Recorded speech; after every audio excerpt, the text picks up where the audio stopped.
For April the 13th, 2018, we talk about the Myst 25th Anniversary Collection Kickstarter launch, Framed 2, and Freeways. Small programming note, there will be no episode next week because of travel. Welcome to Level 236.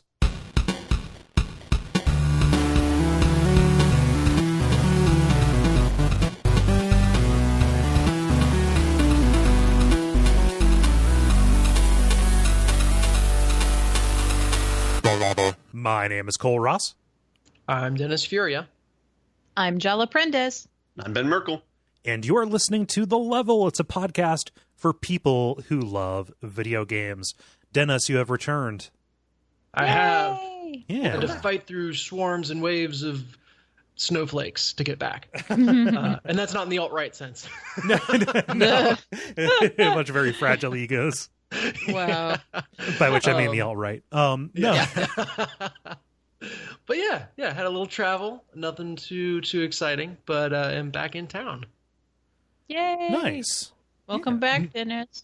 Yes. Thank you. So I assume Now you're you going must to carry the show. Yes, we're all very tired. Let's go. Yeah. No, I'm just I'm getting ready for Milwaukee. Jala, you just had a big event. Yeah, I did. I don't know if people want to hear about that, but I did a thing. Yeah, it was a rucking event, and this has inspired me to do something. I'm a long way from rucking myself. However, I want to start a rucking event here in Cincinnati. Call it the Allen Ruck. And everybody has to do the event dressed up like Cameron, the best friend from Ferris Bueller's Day Off. By which I mean wear long shorts and a Gordie Howe hockey jersey. And do the droplet sound with their cheeks. Yeah, just do that. And that character Cameron played by Alan Ruck.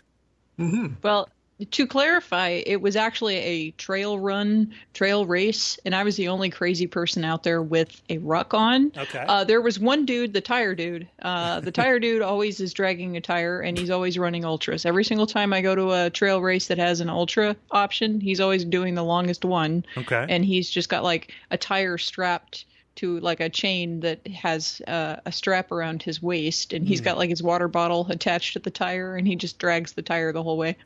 Oh, so like carrying it like on his shoulder, that'd be one thing. Actually, like he's ball dragging and chaining it. Yeah. Mm-hmm. Yeah. It was inspired by the story of Sisyphus, I guess.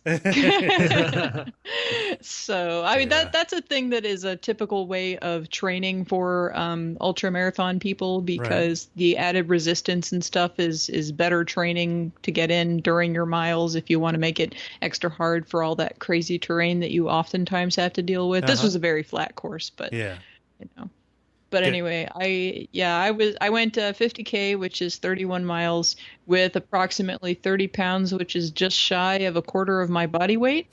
I am a very small person, so like I was carrying quite a bit of weight for my size. That is why it is considered to be a heavy ruck for me. Mm-hmm. I ran the first 18 miles with this thing at a pace that is pretty fast for having a heavy ruck on my back. Just the first 18.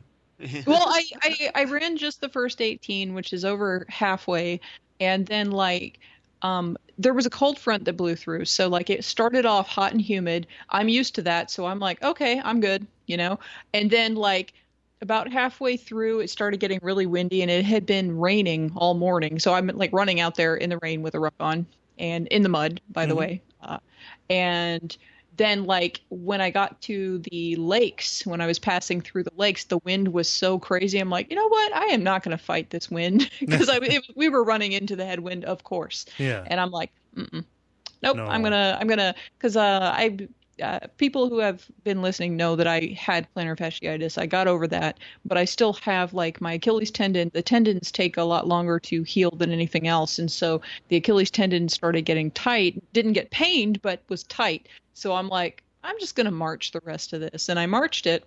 And, like I didn't have any pains, but, rolling and checking stuff out today, like doing foam roll and recovery exercises and stuff, like my decision was great, because Like I could feel, oh, this part's really crunchy or this part's, tight. And it's, like this would be a problem if I were running chronically and hadn't stopped.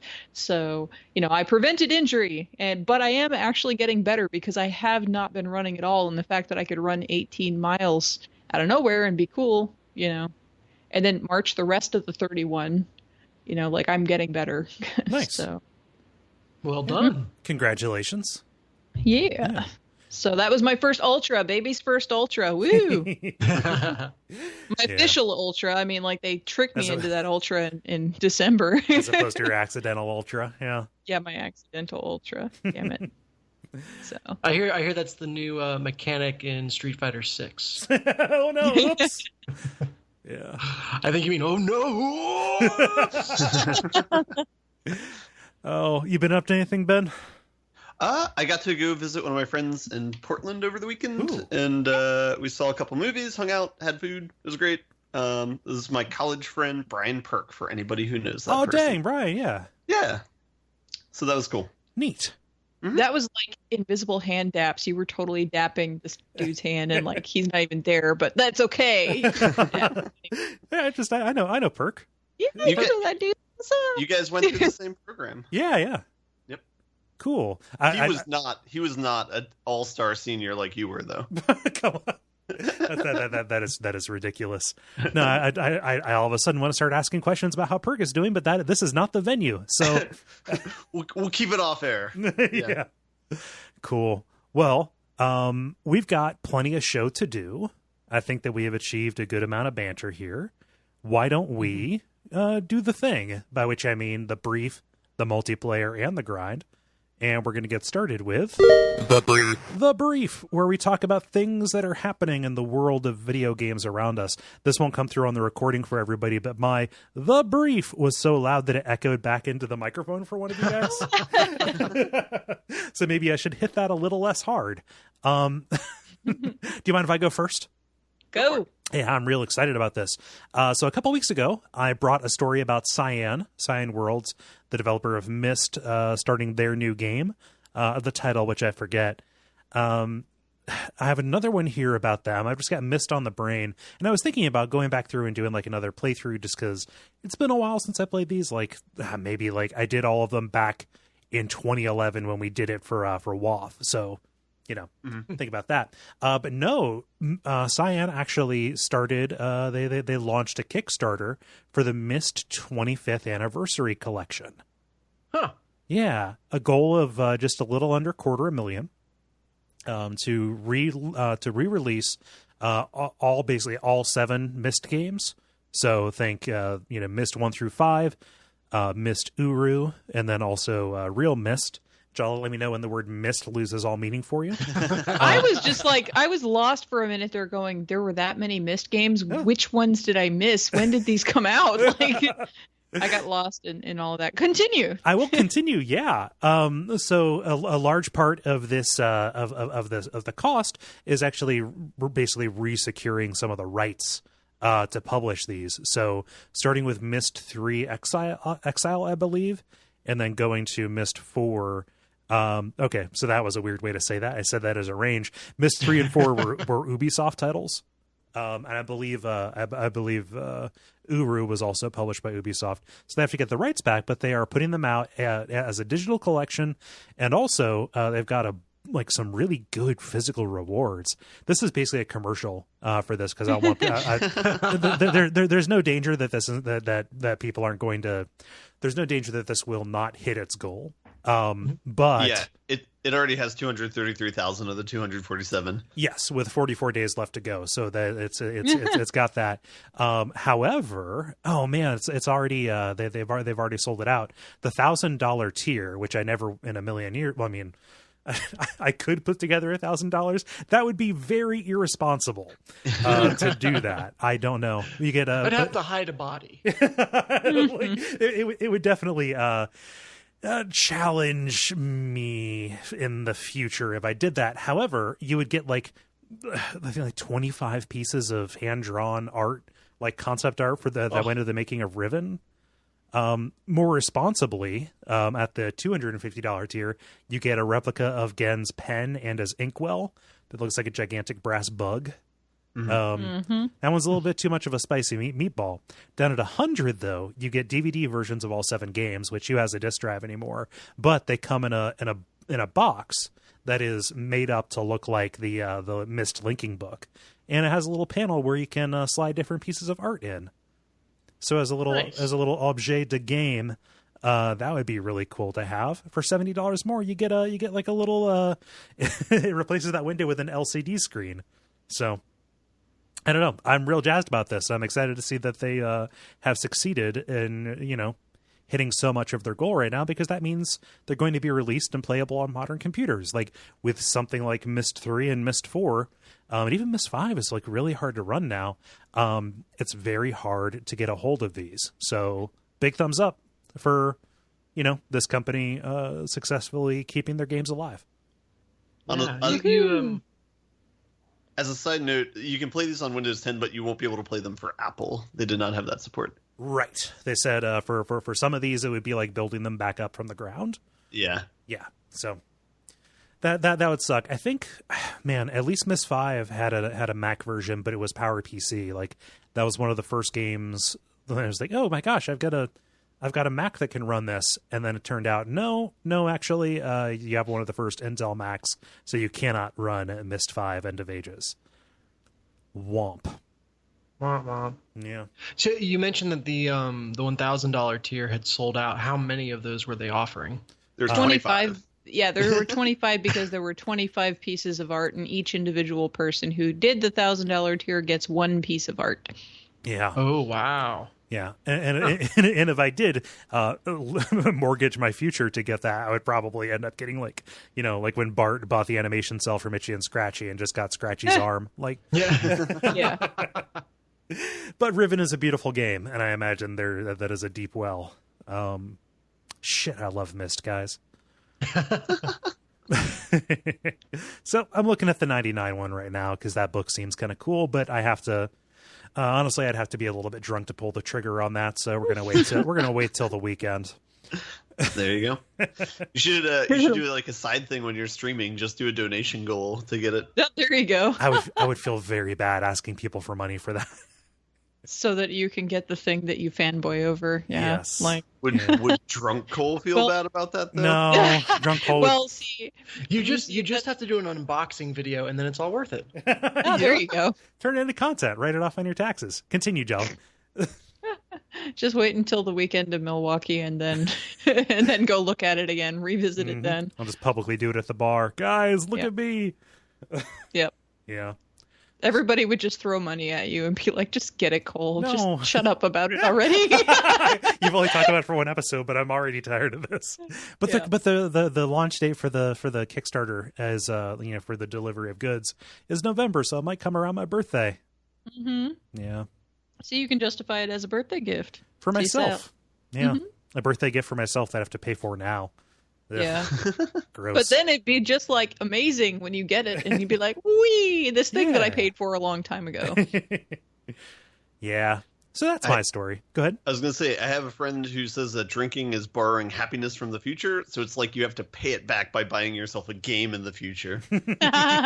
There you go. Yeah, that is actually a very good way to explain the concept of getting drunk. Mm-hmm. Yeah. Let's see here. Who do I want to jump to next? Jala. What is the deal with stocks? Explain stocks to me. Well, this is just like, my usual bent of random articles that don't necessarily directly relate to game releases very often. So like, not so surprisingly, investment sites are now recommending that everybody hold stock in some kind of a gaming company. Mm-hmm. This is of some pertinence because the article that I read was discussing gaming industry growth and so on.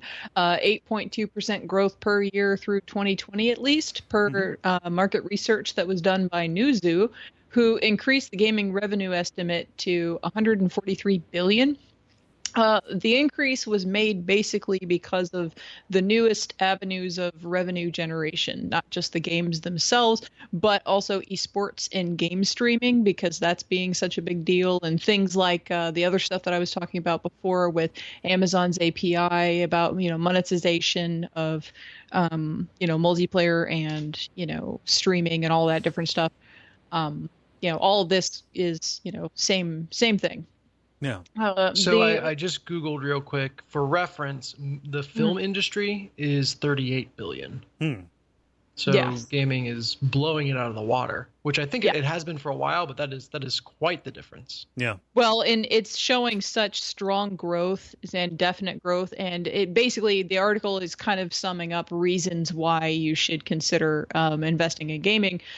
Basically, the advancements in graphics processing tech, growth in the mobile platform field, which is steady. There are people playing games mobile, on mobile, as much as or more than they play on consoles and PC, because everybody's got a mobile device.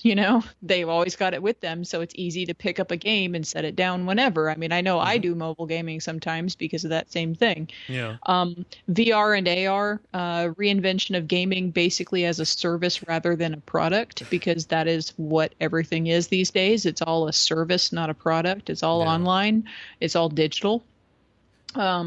Activision, Blizzard, EA, and Take-Two all generate about half of their annual revenue from digital content, to the point that Activision and EA have high margins that are akin to what you usually see in a software tech company that has a low capital requirement like Microsoft. So that's how their growth and their margins are looking, because of all this digital content that they're using. And Activision's operating margin has been in the mid 30% range, with EA just behind that, and Take-Two on the rise, trying to figure everything out. So anyway, everything's about in-game spending, focusing on esports, consumer products, cinematic experiences. That is why it's taken over cinema. I mean, movies aren't as big a deal because games are becoming pervasive, and they've been pervasive for a while, but it's just growing as an industry overall. And especially now that esports have been doubled down on, and there are so many main companies, large companies backing esports as a thing and streaming as a thing and making it easier and easier for people to get into that. And then especially with stuff like Overwatch League, that was probably the biggest one in recent history. And, I've talked about all of these things before, but, this is just like on the stock side, the investment side. If any of our listeners invest in anything, if you don't already invest in games, it might be a thing to consider doing. So because it's just growing. This article is very funny, because it's written for somebody who's not, doesn't read this stuff like we do. You might remember Nintendo's mobile game Pokemon Go making headlines in 2016 for its use of augmented reality. The funnier thing, though, is at the very end, because everything is content marketing, they've got just 10 stocks we like better than Electronic Arts. Even a non-industry site just wants to take a shit on Electronic Arts. Yeah. That's for sure. So, well, and then too, to be practical too, the EA stock is going to be really high priced. Whenever you buy, you want to buy when it's low, so you're looking at up and coming. You're not looking at what's already big. Right. So not unless they take a dip because they did some shit, So that after they had their wonderful fun debacle with the loot crates and stuff, that would have been the time to, jump in and get that stock. Wait for it to crater. Yeah. So pull a Grand Theft Auto and cause it to crater, then invest, and then jack it back up. Yeah, right. Exactly. I think what I just described is a crime. I think it's one of the only crimes you can be incarcerated for. I think it's the only crime you can commit in Grand Theft Auto too. Yeah, it's just the one. Yeah, Grand Theft market cap. Yeah. It's not terribly surprising. It's interesting to see trends like streaming bubble up to, again, a non-industry site, right? Yeah, well, I mean, for me, isn't that always my fascination, or very often what I end up pulling and going, guys, this is interesting to me, is just how gaming as an industry, as a phenomenon, ends up affecting all these different other industries and, just different people that have nothing to do with it, Yeah. So. Yeah. Yeah. I don't know that I have anything else to say about it. Most of what what I would talk about is, I wonder how one buys a stock. Yes. Is it like hitchhiking? Do you just walk out and, because like I know how to invest in a fund. I think it starts with selling a pen. I'm not sure. Oh yeah. So it's like I trade. It start out with a paper clip, and then I end up with Electronic Arts. Yeah. Don't you have? I guess you wouldn't have, like, your work did not previously have you on like a 401k or anything like that. No, they were just bringing that in when I was there. I was halfway joking there. Actually, I do invest in a like an index fund kind of thing. I don't know that it's technically a 401k. It's not tax advantaged or anything, but there's no the service that I use doesn't give you the ability to pick and choose, and that's the nice thing about that kind of fund, right? It's just like they just pick something that's going to match the growth of the market, and then there you go. Yeah. So there are all the games out there that are kind of like introductions to coding. There has to be one out there that's like introduction to investing. Yeah. I'm sure somebody will write in and tell us all about it. Yeah, I would genuinely be interested. So. No, for sure. Wall Street Kid for NES. Yeah.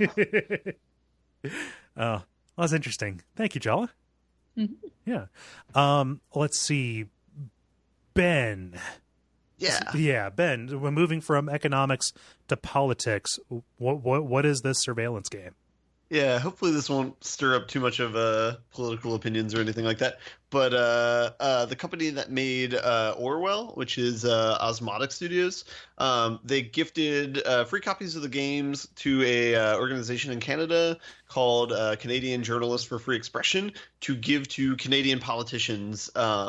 With the goal of which is they currently have a bill under review for expanding, I believe it's one of the government agencies' like ability to search for information on citizens through like and kind of developing like the tools that they can use. And so they want to give free copies of the game Orwell to politicians so that they can kind of see like what effect it might have if they go to a dangerous place with that. Mm-hmm.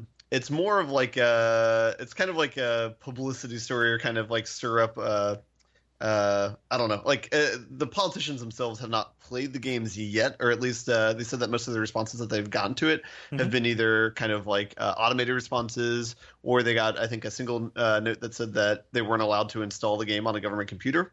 Makes sense. Yeah, and they said they would report back later and say how many keys have actually been activated. Mm-hmm. From politicians, but they haven't reported that yet. But it was just highlighting the fact that you can have a game that can kind of tackle an issue like this and kind of be used for political change. So yeah. I've only ever seen like headlines about Orwell, Ignorance is Strength. Do you know anything about kind of how that game plays, like what its deal is? Yeah, I haven't played that one. I've played the first Orwell. I haven't played the second one because I haven't finished the first one yet.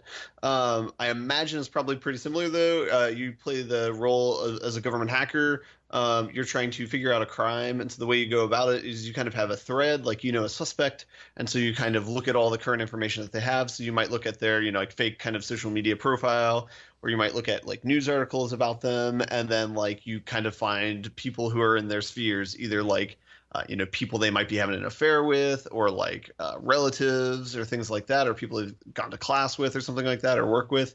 And then kind of from that, it's like a puzzle where you figure out either their motivations, or you figure out who the real person who kind of perpetrated a crime might be, something like that.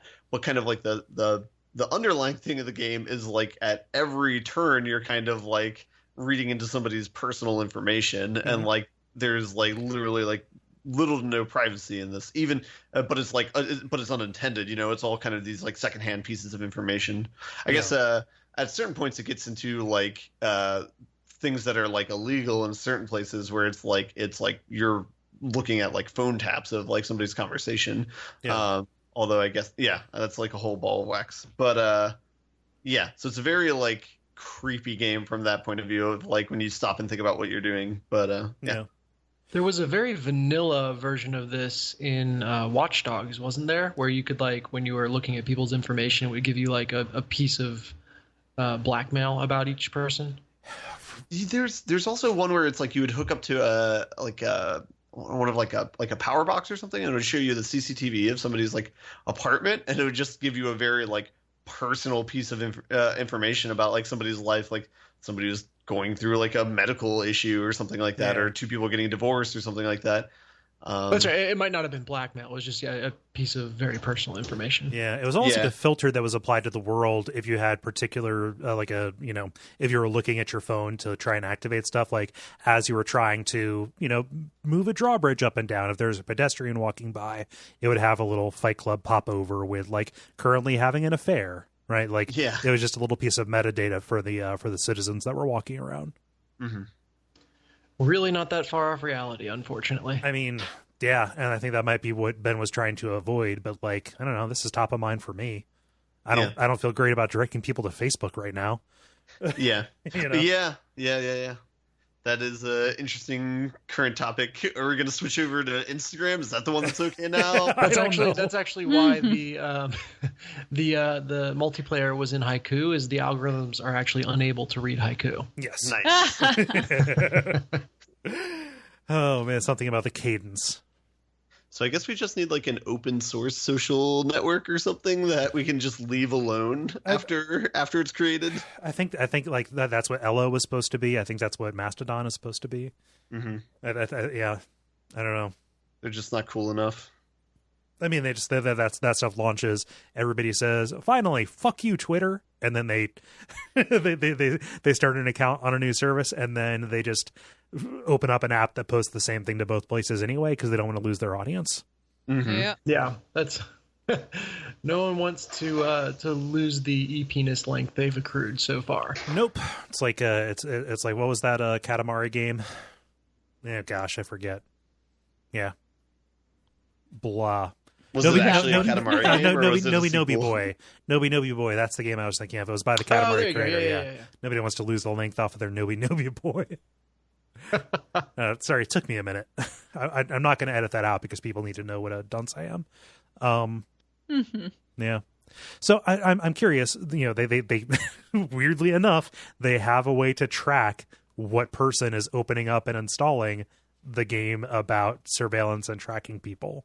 So with the Steam keys, because I think that's how they're monitoring it, is if they can tell if somebody's activated it. But I think that that works with like if you send a gift to your friend, like you get information on when they activate it or accept it. Yeah. I don't think it's actually hypocrisy. I just think it is a very funny detail that the part of this that I'm curious about is knowing how many people download and install it, and that is information that would be included in a game like this. Yeah. How far did they get through? Well, I do think it's valid though, because it's like I myself didn't even make it through the first game. I wouldn't really expect a politician, somebody with like a family and a lot of responsibilities, to like also take time out of the day and play this game all the way through. So I don't know. I think it's good for drawing attention to the matter in terms of like publicity, but I don't know how effective it's going to actually be. So. Yeah. They can just take the time they have reserved for secret affairs and Twitter battles with teens and apply it to this game. You're thinking of America. Oh, crap, yeah. Canada's on the same trajectory, but about 10 years behind. So they're on the Cincinnati timetable. Yep. Yeah. Double Cincinnati. Per Mark Twain, yeah. No, this is interesting. Like weirdly, the other part of their ploy works. I kind of want to go try out this game. Because like the way you described it, like doing that stalking, like that sounds interesting to me. Yeah, as a mechanic. Yeah. I think the first game's available for $10 on Steam right now. Okay. Well. And rounding us out here, Dennis, what is Healer's Quest? Yeah, so Healer's Quest is one of those games where you can just tell the concept came from joking around late at night, which was let's take the most reviled, unattractive class in an RPG, healer, and make an entire game around it. And it's got that kind of veneer that you would expect. It's everything is tongue in cheek. You play as the healer, and your job is to manage the health of the rest of the party as they go through this quest. And there's lots of little kind of cheap shots at the healers. For example, like they all need to sleep in an inn. There's 5 members in your party and only 4 beds. So of course the healer sleeps outside. That is very funny. So yeah, you're kind of the dumpy outsider, the gopher for the group.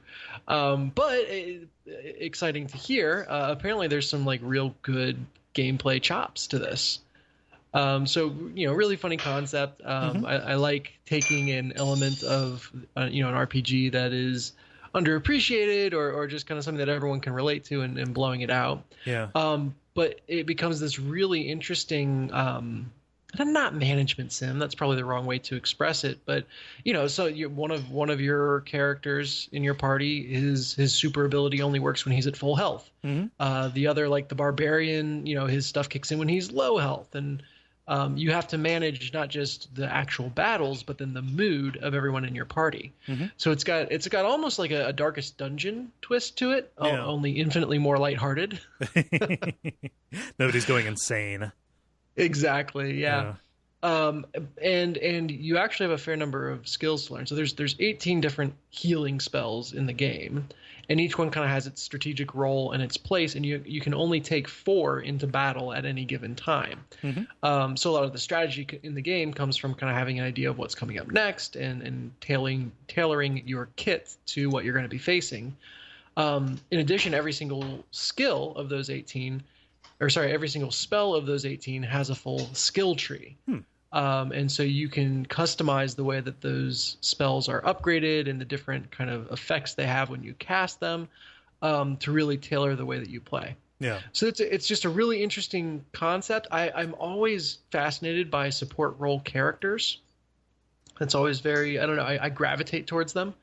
And this seems like a great way to explore the biggest trope from RPGs, but specifically tabletop RPGs. Yeah. Which is the healer is just like the gopher role. Yeah, keeping these assholes alive. Yeah. Yeah. No, I kind of resent them a little bit making a generalization about this. I think healers are fun to play. It's nice to feel needed. Yeah. No, I like when I played like EverQuest or WoW, like it was very, it was very fun to play a cleric, because they often had kind of like really, just more variety in what you would do. Everything felt a little bit more like a crisis, just as you're trying to manage stuff. And also like people just like needed you. Like you could find a party if you wanted. Yeah. Well, and that's the same way for like a League of Legends or an Overwatch, where I gravitate towards picking the support role just because I know I'm not going to have to fight anyone else for it. Right. There's always need for a bassist. There's always need for a healer. Yeah. And so you can kind of play your choice within that role without having to argue anyone off of it and say like, I typed in, what is it, ADC first or whatever. AD carry. I don't know what you're talking about. League of Legends thing. Okay. I hope it's still a League of Legends thing. I haven't played that game in forever, but I gotta say, I love this art style quite a bit. It's almost like painted storybook. It's like a pastel, not like like Easter colors, but the actual medium pastel, like chalks and stuff. Yeah. It's the art has just enough depth to look good, and they didn't waste time, putting a ton of detail on anything that wasn't going to be worth it. Yeah. No, this looks neat. I like subversive RPG stuff. Yeah. So it brought to mind 2 Ash, which I think we referenced 2 weeks ago when I was on. Oh yeah. So this kind of, and I also love this kind of type of game that's cropping up. It's almost like the RPG takedown or whatever you want to call it genre, because it tends to take the things that are fun about an RPG and compress it into a much more palatable playtime. Oh, for sure. Yeah. And that's increasingly something that I'm looking for. Yeah, So it is necessary. Get your RPG fix, see a really interesting take on it, and nothing's going to outstay its welcome. Yeah. Multiplayer. Now it is time for the multiplayer, where we ask you a question or provide you with a prompt, and then you respond to it. Dennis, what is the question that you ask the nice people? Yeah, I asked them to please describe their favorite video game in haiku form, with the nominal reason that we're trying to convince a very eccentric monk to try video games. That was the first thing that came to mind. So, but yeah, just a little bit of fun, nothing too difficult. Favorite video game, but you just have to do it in haiku form. Yeah. And I'll get started here. What's that? People dig these. Yeah. I'll get us started here with Devin, who says, "You are the shepherd. Fight reapers, decide all fates, plus tons of space sex." I am policing your syllable counts. So you're good, Devin. Just barely. Yeah, let's see. Ben, what does Jaden say? All right. Jaden says, "Soar through the night sky, the heavens' endless wonder, vast and eternal." And then in parentheses, because I needed this one, Elite Dangerous is what he's describing. Yeah, that could actually apply to a bunch of games. Yeah. Yeah. Jala, what's Lindsay say? Lindsay says, "Roses are red. Video games are super fun. Haikus are hard." Not sure if this is haiku. This is a haiku. Sorry. It has been 15 years since I had to write one. Shrug. Yeah. I think, haikus are hard is a fun way to end a bad haiku. Yeah. Or a non-haiku. Yep. Yeah. Dennis, what does Michael say? Michael says, "Blades reflect the void. Arsenal of lost children. Tenno, awaken." Gee, I wonder what he's talking about. I was gonna do it more charitably. Is that Warframe? Of course it's Warframe. Okay. All right. I don't know how much he wants to be pigeonholed, you know? He is pigeonholed by his own will. The first time I read this, I read it as Techno Awaken. Ooh. Oh, that's awesome. There's a Tenno for that. What? What is a Tenno? It's like the actual like Warframes that you play as. One of them is literally like you design beats as part of their kit. Yeah. Oh, okay. Huh. Let's see. Rob writes, "Green tunic and sword, fight Ganon to save Hyrule. His name's not Zelda." That's very like good. it. I like that. This is my favorite one so far. I haven't read all of them yet, but that is fantastic. Oh. Ben, what does Ollie say? Ollie says, "No longer solid.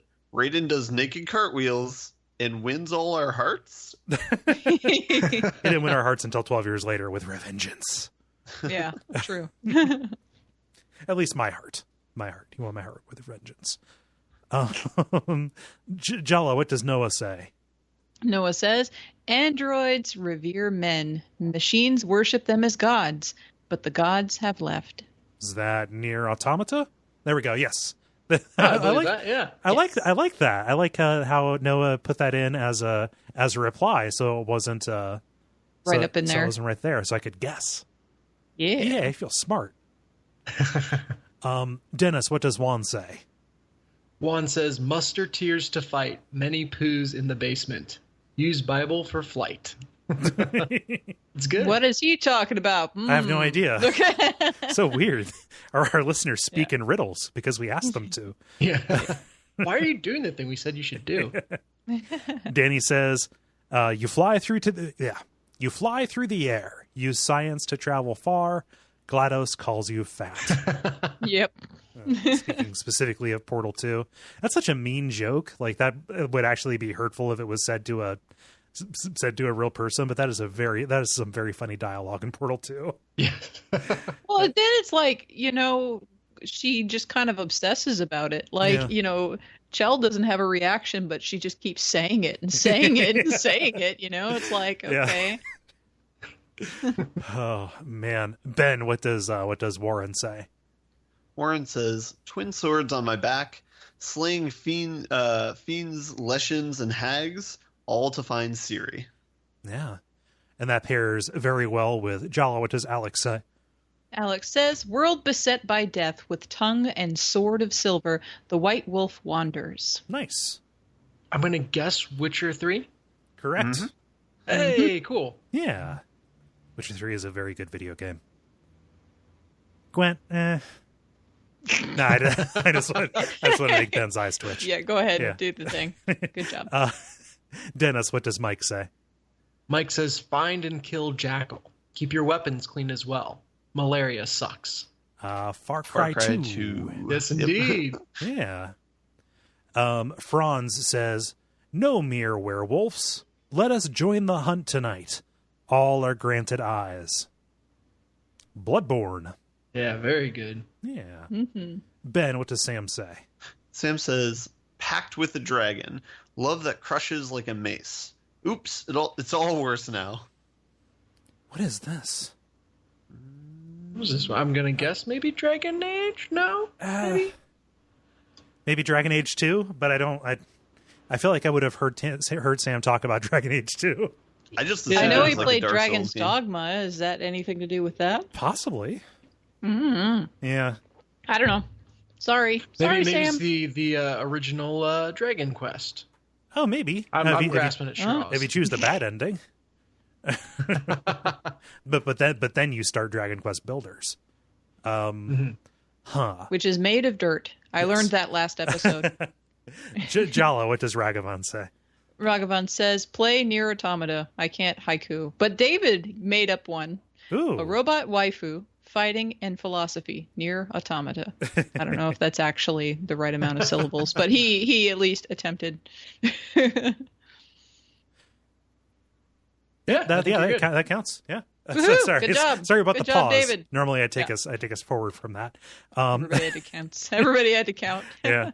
I feel so. At least, so I was doing that with my fingers, but I was doing counting it with like a fourth grader. At least I wasn't doing like a third grader and holding my hand under my chin to count the movements up and down to get the syllables, like understanding what a syllable is.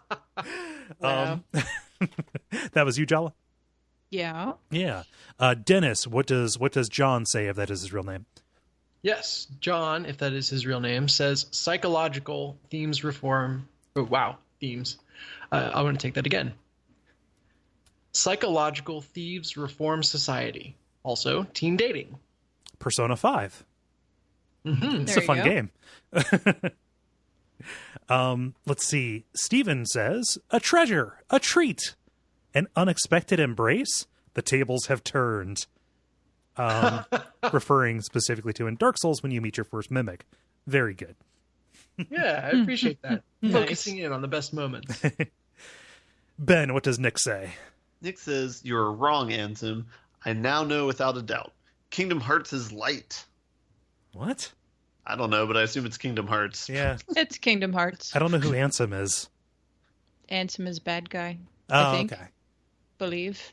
I confuse all the names after a while. I'll look it up. Is it an anime person who stands next to Goofy at one point? Probably. Okay.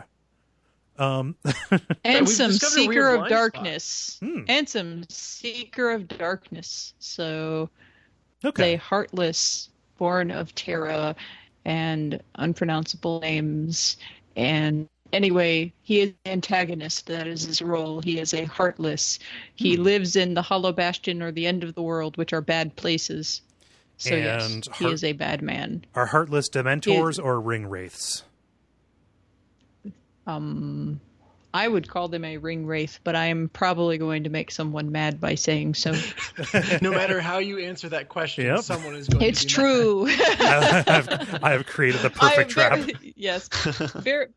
Bear in mind, I only played the first Kingdom Hearts, and I've only heard tidbits of the rest, which anybody, even those who love Kingdom Hearts, should understand sounds like a lot of nonsense unless you have a point of reference. Yeah. So I try. I do not have all the pieces and reference points. Yeah.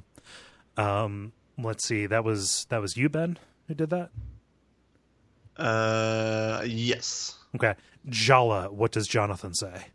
Jonathan says, quiet wake from Walker walks. Through the downward spiral to repeat insanity to be the 33. So not technically a haiku, but definitely talking about Spec Ops: The Line. Oh, there we go. Yeah, the 33. I wouldn't have remembered that if I didn't just finish playing Spec Ops: The Line.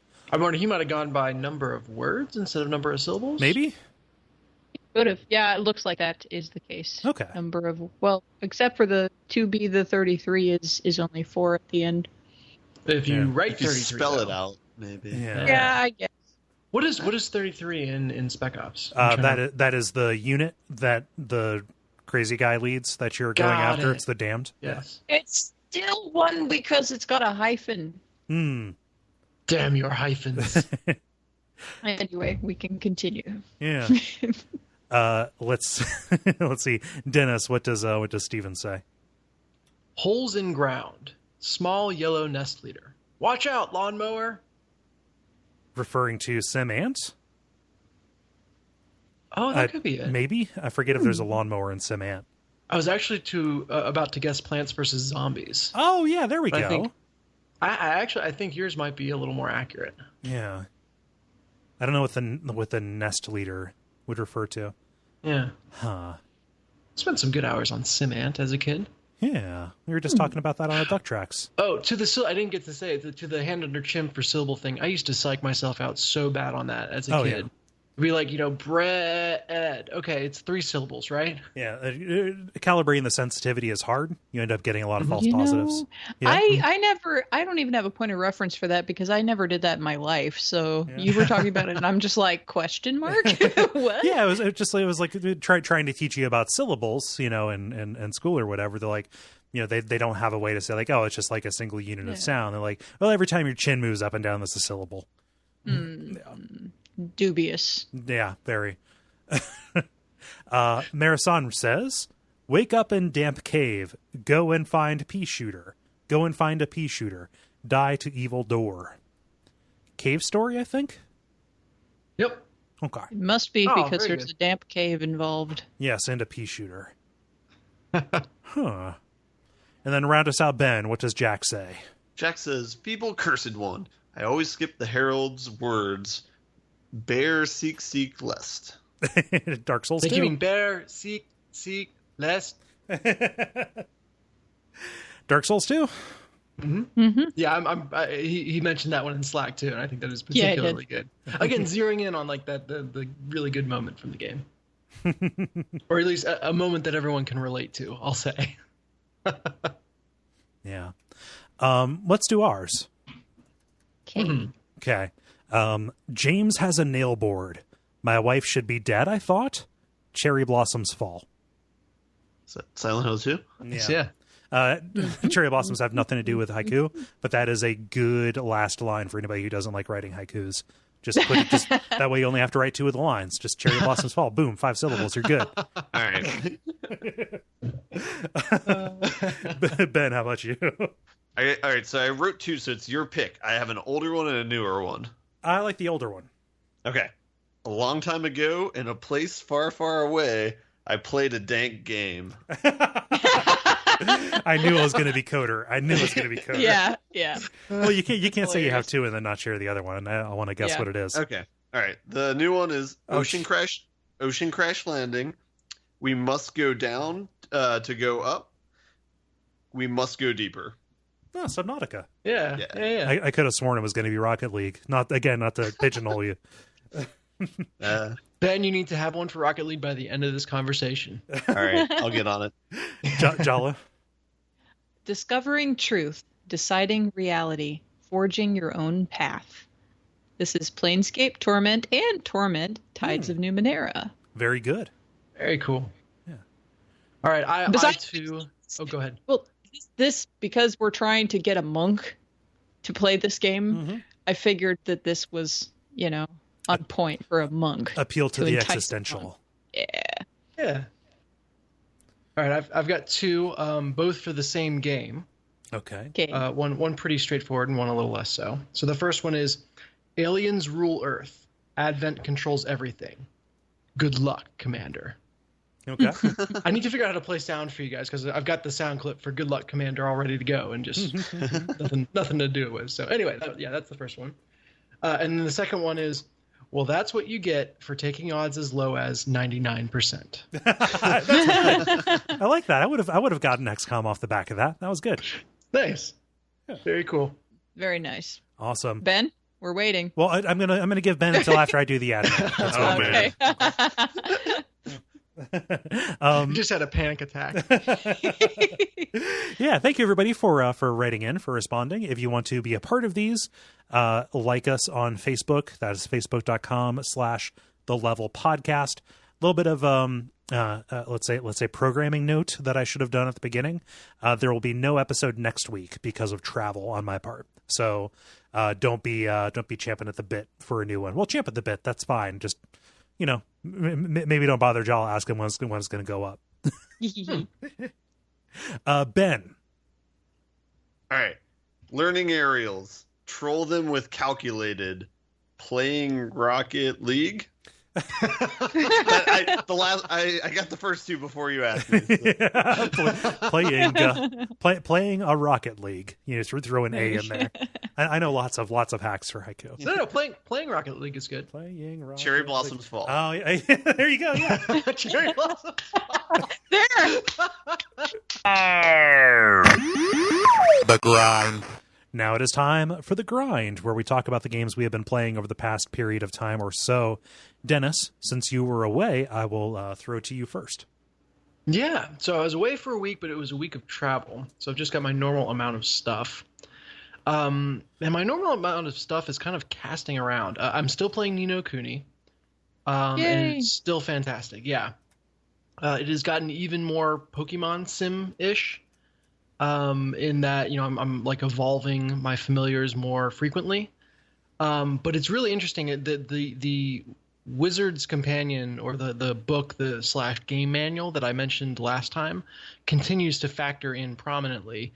And when you go to evolve your familiar into its final form, you get one of two choices. And so you can refer back to the book to actually read about what those two choices are. Otherwise, you just get the name and an image.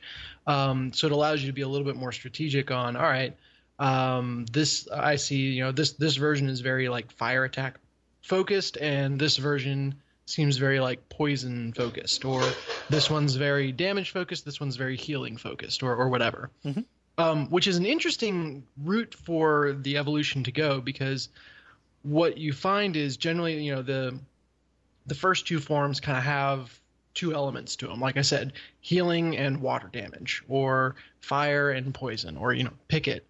And then the final form focuses on one or the other, at least as far as I can tell, which is different than like, hey, final form is going to have everything in the kitchen sink thrown in. So an interesting little subversion there. Mm-hmm. The story of the game continues to just have a ton of creativity to it. Lots of really, really interesting ideas. But it's started to show that they'll introduce a new idea the second they use it. So it's almost starting to feel episodic versus like a grander arc.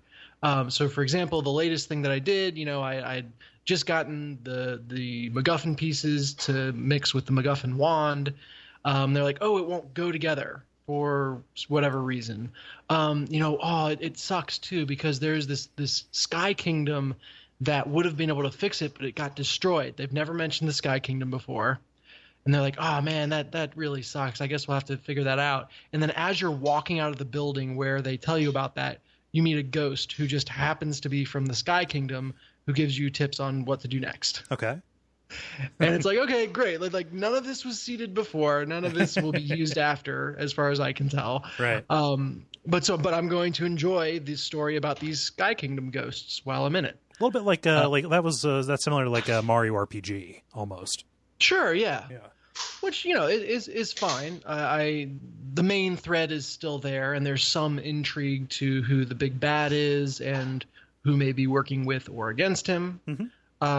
But the way things are going, I almost expect that to all be revealed right before the final battle, maybe. But like you can't complain about really creative ideas, right? Mm-hmm. So that's cool. The magic world versus real world has almost kind of slanted completely towards the magic world. Right. There was one quest where I dipped back into the real world, and true to fashion, it was to find a character that had just been introduced, had never been mentioned before, and then once I finished interacting with him, has not been mentioned since. So, fine. But it's very much focused on the magic world, as it were. I unlocked fast travel. I unlocked, this is the weird thing. So I finally got it. It was 20 hours in, and then they gave me, 3 forms of it all at once. 20 hours in to get fast travel. Yes. Huh. But I mean, they make up for it, man. They give you like a spell that lets you jump to certain points on the map. They give you a magical dragon that can fly anywhere. That you can call. And there's one other form of fast travel I'm forgetting. So it was just kind of funny because it was like all of a sudden I had an embarrassment of riches, and I'm like, could I just have had one of these? So here's my question. Like, fast travel is absolutely necessary if it requires you that you bounce around a lot. Like, is this game structured in such a way that you have to bounce around, or is it like Final Fantasy X, where basically the entire world is one big corridor? And so it doesn't really matter that you don't get your airship until the end, and then that just becomes a menu. Like it never, so you can go back and get your ultimates and stuff. Like, which one is it closer to? This one is closer to the former. Okay. In that the game does require you to bounce around, but it's pretty linear up to the point that it really gives you fast travel. Okay. So it's still an open world. You can still walk anywhere you want. Oh, it's a ship. They give you a ship that can sail across the seas. That's the third form. You can walk anywhere you want in the world, but really the story, if you're following the main quest and even like sticking closely to the side quests instead of just wandering around, you're going to go pretty linearly from point A to point B to C, whatever. When you get to point G, I was trying to pick a letter further in the alphabet, and I couldn't think of it for the life of me. Don't know why. S. When you get to point S, they give you all the fast travel, and they're like, okay, now there's 3 different places in the world you need to visit. We won't tell you which to go to first. Go. Okay. So the gloves do come off, and fast travel doesn't arrive a second too late. Good. So yeah, that's good. Oh, the other thing is I talked about how the game was balanced in the first one, and I was like, hey, the balance feels pretty good. That quickly changed. Ooh. So I got quickly to a point where I went into a boss fight, and just through serendipity, all of my familiars were like the perfect ones to fight, like in terms of elemental resistances and bonus damage and all that stuff. It was like, this is great. Like, this boss is weak to thunder damage, and I've got like all guys that deal thunder damage right now. I'm set, and they're fairly high level, and I got wiped. Just didn't even make it. So at that point, I was like, all right, either I need to go grind for 2 hours, or I'm going to put the game into easy mode. Yeah. What was the boss? It was like the pig tank. Okay. It wasn't like a clock or anything? No, it was not a clock.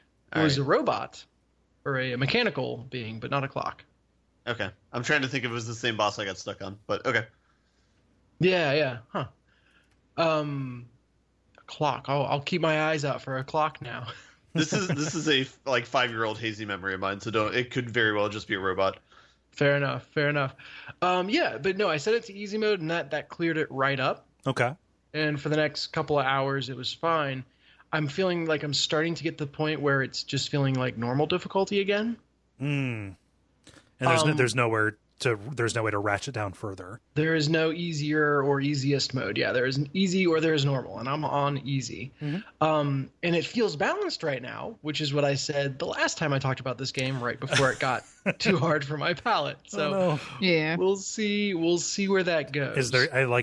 Inevitably there's going to be some grinding in your future to get caught up, right? Mm-hmm. Yeah, there will be. I think so. And fortunately, it goes pretty fast. Basically, the way grinding works for me right now is when you evolve a familiar, it goes back to level 1, which means it's much weaker off the bat, but then it has a faster stat exactly growth rate. Yeah, it gets stronger faster. It's like it's almost like prestiging, right? Yeah, exactly. And so when you get your evolved one back to level 20 or wherever it was before, it's going to be way, way stronger. So when I'm going to grind, what I'm doing is I'm evolving a couple creatures or familiars so they go back to level 1, go to an area to grind, and they gain levels super fast. And then I'm competitive again relatively quickly. Yeah. So it almost feels like there's a mechanic in there that as long as you go to grind right after you evolve a couple familiars, you're going to see a lot of reward for that, and it really feels like you're making progress versus being at the point where everyone is level 70 and levels only ding once every 3 hours of play. It's quick. You're getting a level per fight, if not more. And so it's felt pretty palatable, the grinding that I've done so far. Nice. Yeah. So I'm not sure how far I am through this game. I would guess probably about 3/4 of the way. And I'm really hoping that it hangs in there to the end because there's a lot to like here. Nice. There's a lot of mechanics that I'm straight up ignoring. So some of the side quest stuff, so some of the alchemy stuff, and I understand it's that way on the new game as well, Ni no Kuni 2, where you kind of, there's a lot of depth to systems that you want to pay attention to, and if you want to ignore any given system, that's fine too. Yeah. So I'm taking advantage of that because I bought PlayStation Now through April, and my goal is to have it done by April. And I think that'll lead into the next stuff I've been playing. Woo! Nice. Name checking PlayStation Now. There. Are you? I have one more question about Ni no Kuni. Oh yeah, go ahead. Like maybe two. Are you still playing this with your kids? I am. I'm not only playing it with them, but it's really fun to just know they can be in the room and they like it. So I have them in the room frequently. Nice. And is it your intention to go into Ni no Kuni 2 after this? It is. Well, it was. Yeah. Depends on how grindy it gets. Right. I know I will play Ni no Kuni 2. That I can tell you right now. I can promise you. That is, I am sure of that. I don't know if I'll burn myself out on the genre or the specific game before I'm done. So I might need some time to reset. But all signs point to playing Ni no Kuni 2 at some point in the near future. Cool. Nice. You sound like me playing a JRPG, and I gotta set that shit down for a while and come back. Well, we'll see how much I hate the game and myself by the end of this. That's right. I'll come in next week just eyeing all the tables in the room. We'll see where it goes from there. Yeah. So that's Ni no Kuni Wrath of the White Witch for anyone who wants to make sure they got the name. What else you been sipping up on the PlayStation Now? Yeah, so I dipped into Motorstorm, Apocalypse, and Wet on PlayStation Now. Okay. And in both cases, I had mentioned I didn't really have any problems with latency with Ni no Kuni or with Alien Isolation, but neither of those were super duper Twitch dependent games. So you have a racing game and a shooting game. Yeah, now I've got a racing game and a third person shooter, and it's there just enough to notice, just enough to knock me out of truly enjoying it. Mm-hmm. And even if it's not impacting things significantly, every time I mess up a drift or every time I miss a headshot, I'm wondering if it was because of latency. Puts just enough uncertainty in there. Yeah, and so even though it might not be anywhere, because of that chance it could be, it's everywhere. Mm-hmm. If that makes any sense. Yeah. So I had trouble really getting into either of those games and played just enough to be okay, I probably do need to be filtering for games that aren't going to be timing dependent. Yes. Because it feels just a little bit like I'm driving a boat in Motorstorm instead of driving a motorcycle. Yeah. And then I'll drift a little bit past where I want to be. And I can't quite tell if it's because that's just the way Motorstorm Apocalypse drives and I don't like it, or because I would like the way it drives if I had the real deal, but there's latency. So yeah, it's odd. So yeah, tried those two, and then I ducked into Fortnite because I think it's legally required. Oh yeah. A guy came by and said that we were going to get our license revoked if we didn't do this by the end of the month. So I'm happy we're getting this early. I did that. I did exactly what I do in PUBG, which is I spend about a half hour not seeing a single soul, collecting what I think is pretty good loot, and then handing it right over to someone that I never even saw before I was dead. Yeah. And then dying for what seems to be no reason by a person you had no chance of even seeing. Yeah, exactly. Because you were riding on a rocket in the way. Yeah. And so I played one game, died like that, and uninstalled the game. I was like, I know better than this. Yeah, this is... Which I think counts as my first ever rage uninstall. People joke about that. I've never actually been so mad at a game that I uninstalled it. I don't think my emotion was anger towards Fortnite. It was just you got me. Yep. I knew I could have told you that was going to happen. Shame on me. Yeah. Yeah, you just that's just self-awareness, self-knowledge. Yeah. You know where this road leads. Yeah. Yeah, I need the hard drive space for something else. Right. And I don't know what that something else is going to be. I feel like I'm a bit between games right now, even though I'm in the thick of Ni no Kuni. I'm kind of like casting around for what the next thing to really like bite into is. So I'm listening attentively to this conversation and others to find what I should go to next. Yeah. I don't know that I have anything for you. Yeah, well, that's totally fine as well. Yeah. Any questions on those or? What did you think of Wet? Minus the fail there. Oh yeah, well, I loved the style. Yeah, that was pretty nice. Just the pulp action film kind of deal. That's the cool thing about it, like the kind of grindhouse aesthetic from like right in the heyday when that was like everything, when everything was that. Yeah. Yeah, it's great, and at least the parts that I played were not like, "Ooh, look at us, female protagonist." Like, let's it didn't feel gratuitous in a way I think it could have really easily been. Right. So yeah, nice. That's my only question. Appreciate it. Yeah. Yeah. Jala, I want to hear what you've been playing. Sure. So, not a whole hell of a lot. I did some co-op. Finally, it's been a while since I had a co-op corner. I played a little bit of Portal 2 with Devin, a little bit. I don't have a whole lot to say. We played through a couple of segments, and he's already played this before, so it's just that he hasn't played it since it first came out. So, we did a little bit of that, and since we've both played it before, it's not much to say. We were just chilling out, hanging out. It was fun. Other than that, I played a little bit more Fire Emblem Awakening. I've gotten a tidbit further. I've come across some new chillins from the future and married off a couple of people.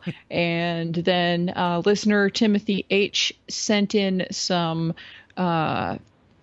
information about what I need to be thinking about insofar as the leveling scheme from here. So thank you to Timothy for giving me this information so that I can have at least a little bit better idea as I progress through the game. Again, I haven't played a whole heck of a lot of that, but I did play some. The only other thing I played, though, is I finished playing Framed 2. When I was talking about Gorogoa the other week, I realized, I still have Framed 2 on my phone, and I never finished it. Like, I got halfway through and I stopped. So I guess I just got, distracted or something. So I went back and I beat that game. And for people who don't know what Framed is a spy story that's told wordlessly with film noir aesthetics and sound using panels that look like a motion comic, and you can manipulate and rearrange them in order to progress the story. And Frame 2 obviously is a sequel. Playing this game was the reason why Mai recommended Gorogoa to me in the first place, which I talked about last week. I think it was last week. Time means nothing. Time is meaningless. It's sometime recently. Anyway, this one is more involved than the original Framed. And if you guys were around when I talked about the original Framed sometime last year, my main gripe with the first one was that it was kind of easier and simpler and there weren't very many verbs. This one, you have two characters on the screen that you have to consider the actions of, and you have more verbs for use on the panels. There's turning and rearranging, but also rearranging more actively and reusing panels a lot more than you did in the first game. So some of them are kind of tricky because you have to time switching panels sometimes in, like a complex order in order to get through that particular scene. Right. So, this one was a little bit harder of a puzzle game because of that. It didn't introduce any new verbs over the original game. However, it used the verbs that they already gave you, in a more complex fashion. In a more demanding way. A more demanding way because you've got two characters and one of them's a male and one of them's a female. So, the female is lighter weight than the male. And so certain things will happen with her because she's lighter weight than the other one. And she's smaller so she can fit different places, that kind of thing. Right. And the ending, I will not talk about detailed or anything, but it is unexpected, and it basically sets it up for another entry. I liked the way that they ended this one. even more so than I liked the way that they ended the first one. So this one overall felt kind of like a good improvement, a solid entry, a solid improvement over the original game. So yeah, that was fun. I recommend people, if you listen to the episode about Gorogoa and that sounded like coolness to you, this one may also be up your alley. It is similar vein. Framed, the original, is easier than Gorogoa or Framed 2. So if you want to start with one of those puzzle games, I would recommend the original Framed game first, and then go from there. Does Framed 2 continue the story of Framed 1? It's supposed to be like an independent story in the Framed universe or whatever, but like to me it seemed kind of like the same dude. Like it looked like the same dude from the first one plus a girl. Right. But, well, and talk about the aesthetics, because it's pretty simple. Yeah. So the aesthetic for this is definitely like film noir, like very clean cut, bright graphics, a lot of black and white. The characters are silhouettes with white accents. So really smooth animation, almost was kind of like rotoscoped. Yes. Very good. Does Frame 2 continue to let you fail gracefully? Because like that was one thing that I loved a lot about the first game. You mean that it just stops and then you have to redo that panel? Like you just keep. Yeah, it's the same thing. Like cool. There isn't any interruption. The music doesn't stop. It doesn't reset anything. It just, stops, and you can stare at the panels and you can hit the play button when you want the guy to move again. And then, you can start rearranging your panels and go from there. Yeah. I mean, I say, failing gracefully, blah, blah, blah, does it respect. In Framed 1, one of my favorite things was watching the many bad things that could happen. Yeah. To my guy. It was like Limbo that way. Yeah, a little bit, especially with the silhouettes. Well, and then like when you get a large number of panels and you are going through, you end up seeing so many different variations, and you're like, maybe this time God damn it. No. All right, you got me. Yeah. So nice. Yeah. Yeah, I've got Frame 2 on my iPad. I just moved it around. It was in a folder. That's kind of my problem with iPad stuff is stuff ends up in a folder and I forget that I have it. Yeah, I have a folder with games, and so it's kind of like out of sight, out of mind. I have a lot of things pinging on my phone very regularly because people message me consistently. Yeah. So like I've always got other things alerting and demanding attention. So it's hard for me to remember what I'm in the middle of. Yeah. But that is okay. But I did the thing, and sorry, I don't really have a whole lot to talk about this week, but that's because I was kind of like busy rucking forever. Yeah, no, that is a valid excuse. Not that you need one. Like Frame 2 is the thing. Yeah. I'm going to continue the mobile game tip. Yeah. I have continued playing Plague Incorporated, Plague Inc. Mm-hmm. Mm-hmm. I finished out all of the scenarios that come with the game. Mm-hmm. So like everything up through like the bioweapon kind of thing. And the way that they, kind of alter this stuff, at least in the base kind of game, is different strains have different abilities that you can activate to make it spread. They will also do different things on their own. So like the fungus, it won't actually like spread that quickly. Like you need to save up DNA points to do like a spore blast, and it will like affect a different random country or something like that. Bioweapon is pretty cool because it mutates and spreads very, very quickly. But that mutation means that it goes lethal. Like everything that it will mutate toward is toward lethality. So if you don't keep that kind of pinned down, and spend money to de-evolve some of the stuff that it puts forward, I think de-evolution is on bioweapons. It all kind of runs together a little bit. People will figure out what it is and then they'll kind of squash it. Right. So you need to like work harder to stay under the radar. It's the weirdest stealth game ever. Kinda, yeah. So I started doing some of the DLC scenarios, which are a little bit, and it's all pretty fantastical, but a little bit more fantastical. The two that I've done are the viruses, and the brain parasites. Ooh, so brain parasites just sounds fun. Yeah, so it's fun. It's a little bit it's so of the ones that are kind of available for you as DLC, it's the one that kind of changes the game the least. It's mostly like a flavor change almost. So the win conditions aren't so much to get everybody infected, but to figure out a way to spread quickly and induce the right kind of delusions to make them revere the parasite as a god. So like that was the way that I won the scenario that I had with it. And like you can affect behavior more overtly than with the other stuff. Like other symptoms are mostly like ways to continue to spread, but like you end up affecting behavior in such a way that you create social structures to protect the worm.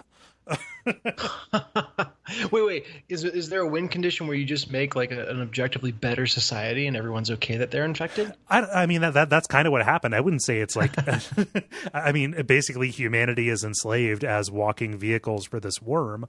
But like, yeah, I made them think that it was a better society.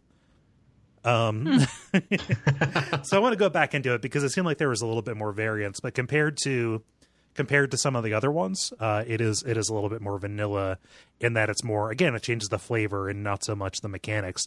The Necroa virus basically it's like a zombie outbreak kind of thing. Normally I'm kind of like, blah, zombies, whatever. This actually kind of like complicates it in a really interesting way because the spread of the virus is only a part of the game. You're almost certainly going to be noticed and a cure is going to be developed. You know, but before you can infect and eradicate everybody, just by the symptoms themselves. But the ability to reanimate the dead is its own kind of like ability that you trigger. And what that does is it opens up a whole other set of abilities that improve the survivability of the zombies themselves. So it's like it adds another stage to the game. Normally, like a Plague Inc. round goes, okay, you start out slow, you evolve, infect, stay under the radar for as long as possible. And then, you know, once you've infected as many people as you can, or once the cure starts, you know, getting up there, you evolve as quickly as you can to kill as fast as you can.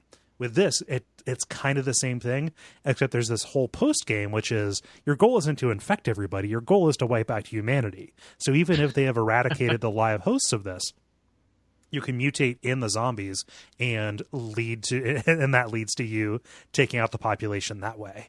And they also add kind of these research centers that are trying to basically like put together military forces to combat the zombie hordes. Think like the Jala, like the Umbrella CS, like the UBCS, right? Yeah. And certain abilities that you can get allow you to direct the horde.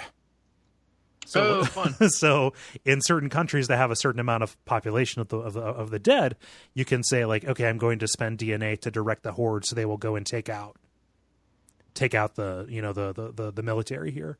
And basically try and like squash resistance as it pops up. Cool. Yeah. It's really neat. Like it doesn't like it changes a little bit of the music, a little bit of the graphics, but you're still like looking at the world map and, you know, making your decisions by evolution. But like it is a marked mechanical change. And like when you get into something, so that is really similar to the simian virus that happens. That they did in conjunction with the new Planet of the Apes movies.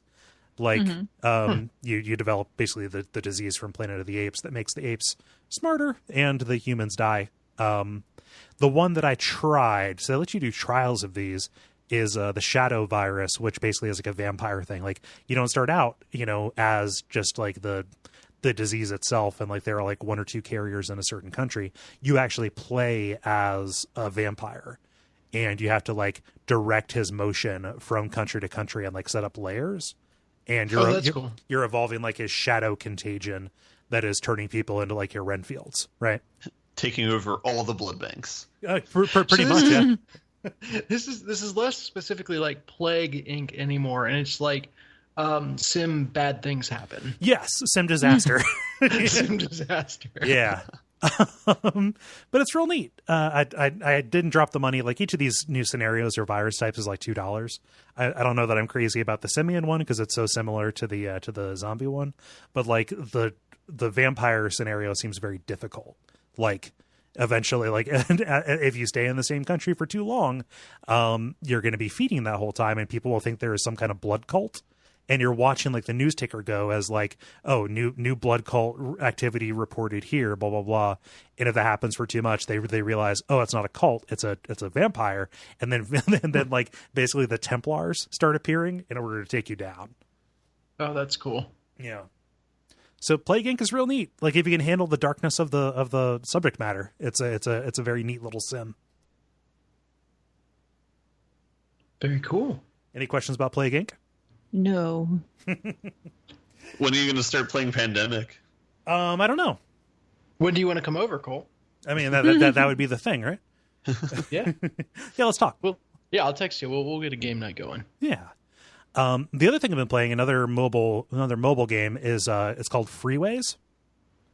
This is by the guy who did Desert Golfing.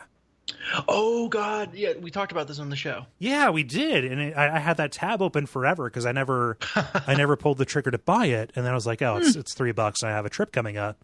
This is really, really neat. So what this is, it's a game about drawing traffic interchanges. Okay, so what happens is you have like this big map that is divided into little screens with basically like little businesses that have, you know, that want to get from place to place, or like highways that are feeding in from one side of the screen or the other, and you have to figure out the best way to draw a connection between them that results in the most efficient flow of traffic, and also uses the least concrete, like they just like the least amount of road to get people where they need to go. And so like what this kind of gets down to is like, you have to look and see like what the demand is for traffic from one place to another, and then decide, okay, is this going to be like two lanes of interstate with an overpass going over? Like, should this be a roundabout? Like getting into some complicated places with like water hazards or whatever. And then what's great is, there is like a success condition. Like you complete the network, you satisfy basically every connection that needs to happen. And then cars come onto the screen, and you can press a button to basically like simulate and then gauge the efficiency. What that does is it speeds up the play and basically floods the area with all the traffic that's going to be going in there simulating it, and gives you a score based on a bunch of different criteria, traffic flow and stuff like that. But the fail condition is if there's a jam. So then you have to like clear it all out and then start over again and, try again. So it's kind of neat, like applying like, okay, I've seen like a highway exit that is kind of like this. Will that work? No. Okay. Well, shit. I actually just like naturally made this into kind of a clover leaf. So why don't I like clear this out and just make it a clover leaf? Oh, that works really well. And as you go on, you clear like these individual screens and you zoom out and you see like the whole world map of all these cars, moving around. So it's all connected. And you have like an overall world efficiency score. So like you are rewarded for not just solving it, but figuring out, okay, this is where things are kind of hung up. Let me tear all this down and then restart it, draw everything over again, and see if it actually goes goes smoother, right? So have you hit the point where you're like, okay, I solved one problem here, but that just caused another problem over here, and like you've pulled that knot all the way around the world? Mm-hmm. Oh gosh, no, not all the way around the world, but no. So it's mostly it's every screen is kind of self-contained. I have not in my play so far noticed any like congestion in one screen affecting another, right? So we will see if that actually happens. But it's a very neat little like lo-fi optimization problem. When I say lo-fi, like if you look at the screens of this, it looks very like not MS Paint. Like I think that's maybe a little bit too harsh on it, but it's like black and white, and the cars are like pastel color. The sound effects are kind of like really delightfully kind of Atari like, This sounds like the perfect travel game, down to the point like that it's travel themed. Yeah, it's about travel. This is. Yeah. It also sounds like it's not as stress-inducing as Mini Metro. Yeah. Mini Metro definitely has the feeling of slowly being suffocated. Yeah. Yep. Yeah, but this one is definitely more trial and error. Like, you can get frustrated, but there's always a new screen or a new area to go to. And they're all, a little bit challenging in their own ways. So yeah, it's a neat little puzzle game. This is only on mobile, or you can get this on PC? So this is, I know it has an iOS and Android version. I'm playing this on iPad. There is a PC version. I don't know if it's on Steam, but it is on itch.io. It's on itch.io. Yeah. Yeah, so I recommend it. It's cool. It's like a $3 game. Cool. Nice. Any questions about Freeways? No. I think that covers it. Okay, Ben, round us out. Okay, yeah, I only got a couple. So I played 2 board games that I'll briefly talk about over the weekend. I played a game called Viticulture, which I had played before. It's like a winemaking board game where you try and build the best vineyard, and you fulfill orders of you turn in grapes to wines, and you fulfill orders of wines to make money. Is this like Agricola? It's kind of like that, yeah. Instead of worrying about starvation, you're just worrying about selling wine, I guess. Yeah. I don't know. It's a neat little game. I guess I don't have too much to say about it. Okay, I think it's been out for maybe about 4 or 5 years ago, so it's not like a fresh game or anything, but it's still pretty good. Nice. How was it brought to your attention? This is a game that was owned by my friend who I visited over the weekend, and so it is one of his more favorite games. Nice. What's that called again? Viticulture. Okay.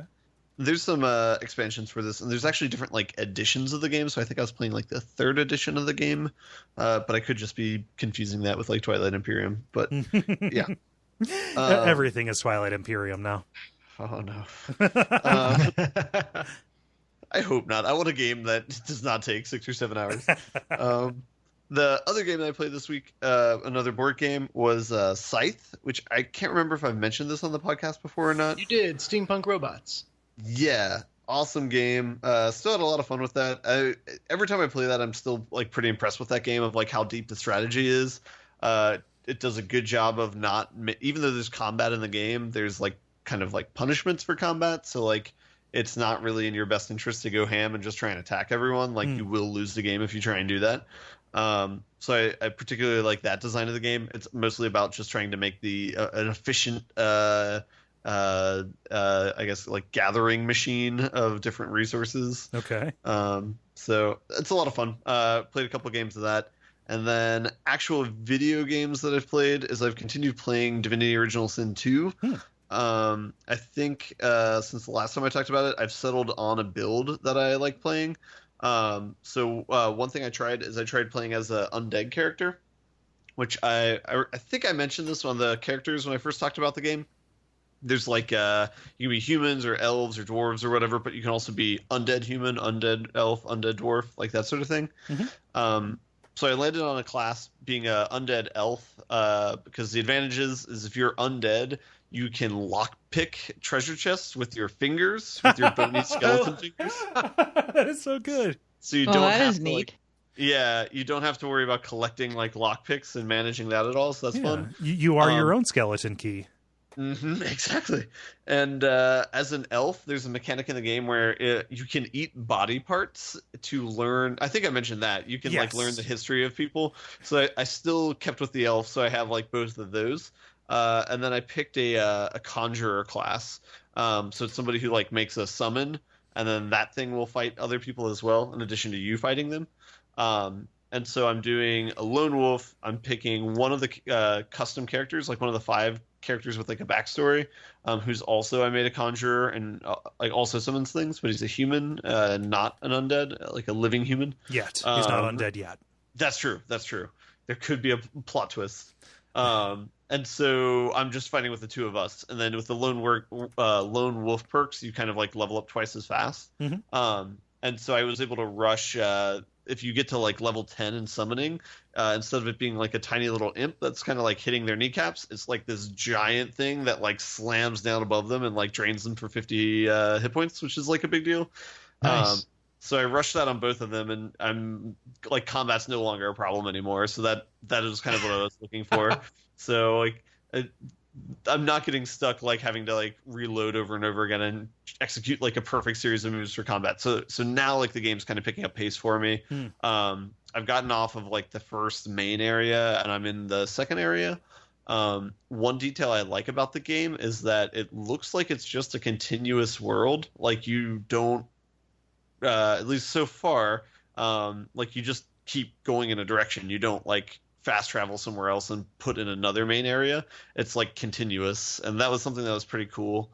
I got to, there's a couple of gates that I'm at now, or things that I can't get past. Hopefully this isn't too much of a spoiler. There's this one creature they have that's really cool, where it's a crucified sorcerer who can shoot lightning bolts at you. What? And he does 66,666 damage to you, which kills you. And it just like, it's called like a shrieker or something like that. This encounter guest designed by John Romero of Doom fame. Yeah. I don't know. There's just like a lot of lore. Like every corner you explore, there's something like that where it's like, oh, this is really cool that they went this direction with like kind of like the limited engine that they have of what they're making this thing with.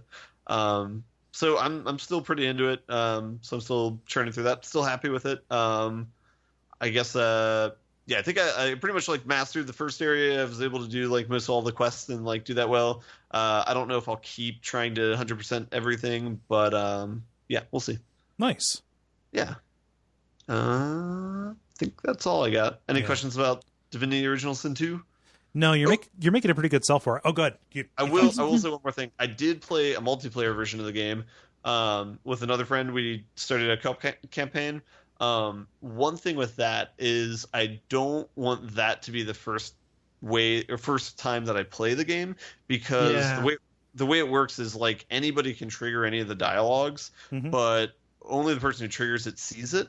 So like you can listen in on it if you're near them, but it's not a very good way of experiencing the story of the game. Right. Like if somebody else triggers a mission, you might not see it completely, and you have no idea how they responded or if they did the types of things that you want to like maximize or anything like that. So while it was fun playing, and doing the combat and trying managing that with other people, like I think that was a lot of fun. I think that'll be good to do like as a second playthrough through the game instead of the first. I played the first Divinity Original Sin that way, and I'm surprised they didn't try to at least fix that. Yeah, that was a major frustration with the first game. That said, it's like pretty ambitious what they're doing, because you can separate your party and they can be like on completely different parts of the map, and you're able to cut between them like instantly. And I didn't really know you could do that until I kind of like stress tested or whatever, but you can, it's that aspect's like pretty impressive that they can handle that in the game. So yeah, I imagine it would be maybe not equally onerous or onerous for the same people, but like if you were playing with somebody and they happen to talk to somebody and your control is rested to show you that cutscene while you're trying to go do something else, I could see that also being frustrating. Yeah, because like another aspect is like fighting is asymmetric too. So like one person could be in the middle of a fight and the other person could go on the other side of the map and just start a dialogue with someone, right? Like, which would that go into like turn-based mode at that point? Yeah, right. I talk for 2 APs. I don't know. So it's kind of like, I don't know. They kind of put themselves in a tough situation with how they made the game, but at the same time, it's they also tried to achieve something that's pretty hard to do. So I think it'll work well. I'll play through it single player first, and then I think later I will go back and play co-op, and I think it'll still probably be enjoyable. Yeah. A question you mentioned, kind of getting to the point with combat where it's not an issue. You're powerful enough that you can kind of just tromp through anything. Do you have a sense if that's because of your specific build, or can like multiple builds get to that point fairly easily? It doesn't feel like multiple builds can get there that easily. Like, because one of the things with the conjurers is every turn you can spawn a totem, which is just like a turret that fires damage at a person. And so every turn with Lone Wolf, you have like 6 action points per round for your character. And so 2 of them's that, and then 4 of them's just attacking. But like they last, I think, 3 rounds. But between the 3 of those things and the summon that you have, like they're fighting 5 people with 1 character. And so if you have Lone Wolf, everything's like doubled in terms of like how much damage it's doing. So I think that's why that class can like kind of function the way it is. Like I tried playing as a rogue, I think my first time through. I don't know if I could push that to the end of the game because I don't think you have the same sort of leverage. Like and this is kind of like the same problem with D&D. Like your first attack as a rogue might be really good, but then you have to actually fight everyone, and then it's really hard, and then it's not fun. So seems like that would be easiest to do as like a member of a bigger party. Like it doesn't seem like that plays well with Lone Wolf. Yeah. Some stuff might be mitigated with that, but even then, like, I'm not sure why you wouldn't just do a party of 4 people that are all summoners and just have like 20 things on the field that they have to deal with. Flood the chamber. But I think that's definitely kind of like how you kind of, that's like a winning strategy of the game, is just get as many like things on the board as possible, because since it's turn-based, like, you know, if you are only one person, you're going against 4 people, that's 4 attacks against your 1, and that's really bad. But if you spawn a whole bunch of stuff, then you can kind of outnumber them. Yeah, and even if they're doing 1,000 or whatever it is, 666,000, 666 damage, they can only attack one thing at a time. Yeah, that thing you still can't get around. They'll just murder it. That is a hard game that they have set up. Yeah. I know. I tried throwing my summon in front of it, and it just like instantly kills it. I tried putting a totem next to it, instantly kills it. And it's like, all right, gonna have to walk around this guy.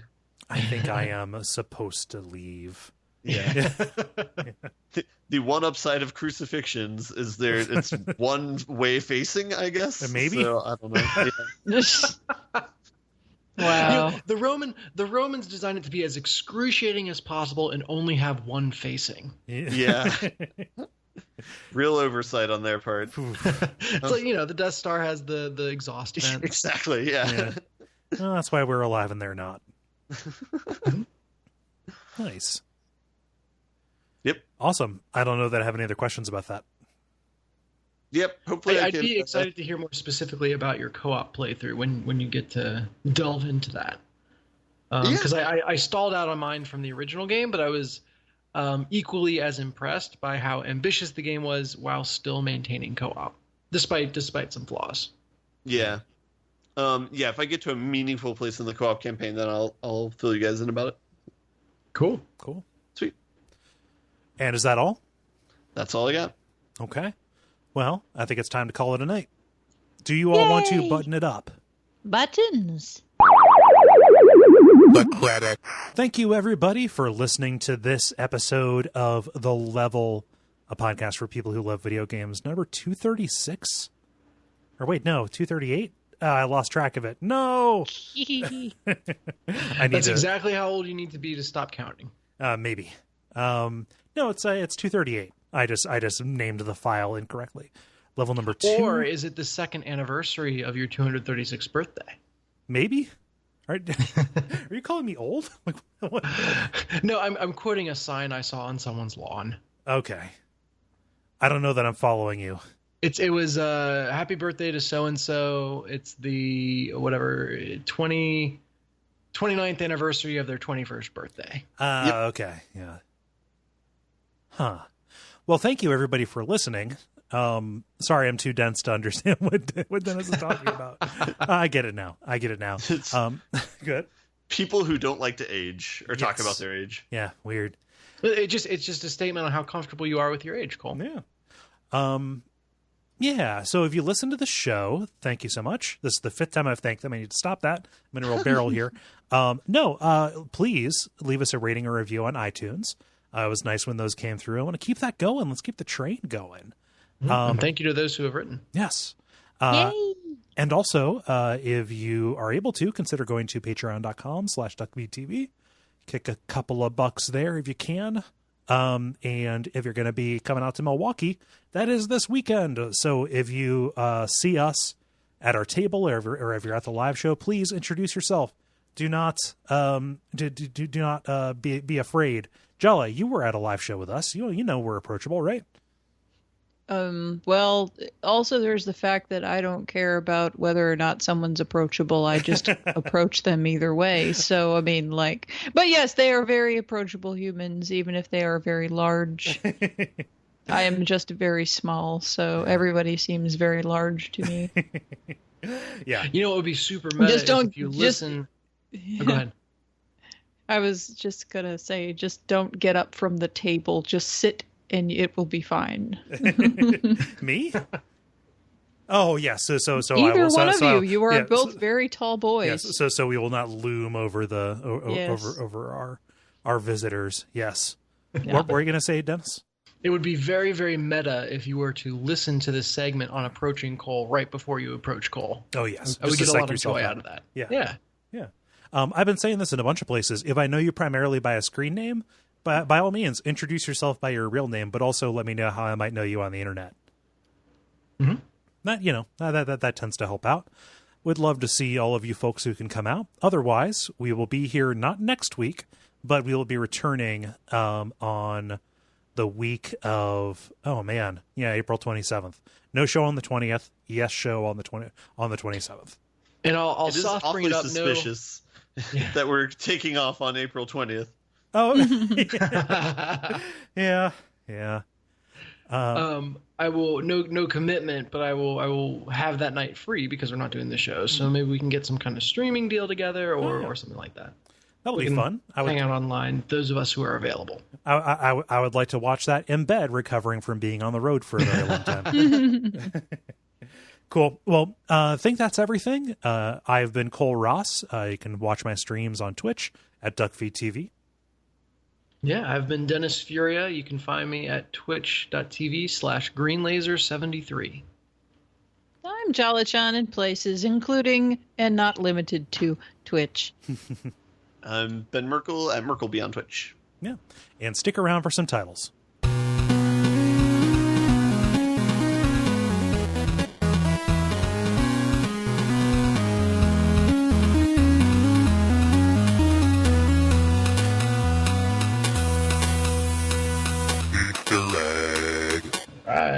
All right. I only have one, and less people think I'm just suggesting a thing that I said. What made me write it down was when Ben said it. Cherry Blossoms Fall. Mm-hmm. I had that too. Yes. Okay, so that's the one that I have. Dennis, what else do you have? Yes, my vote is with Cherry Blossoms Fall as well. I was pretty happy with that. So I also had Grand Theft Market Cap. Me too. Mm-hmm. Which I feel like we've had a Grand Theft something title before. I need to go back and look. But I didn't realize until I went to put in the title for the last one that we already had to consider the title. Is that right? Yeah. Consider the haunch. There it is. Yeah. So Grand Theft Market Cap, the double Mark Twain. There's a 10-0 for that. Okay. And then Cherry Blossoms Fall. I also had Sim Disaster. Oh, yeah. Okay. That's the only new one I had. Okay. Ben? I also had Cherry Blossoms Fall. I also had Grand Theft Market Cap. And I also had Rage Uninstall. Well, I think it's kind of like obvious which one we're going with. Oh, totally. Yeah. Cherry Blossoms Fall, all the way. Let's do Cherry Blossoms Fall. Cool. Well, I'm going to go to bed. I have to get my sleep schedule on a normal rhythm. Yep. Yeah. Have a good night. Yeah. Good luck, luck, everybody. Thank you. Bye. Bye. Talk to you guys later. Have a good week. You too. Bye. Have a good week.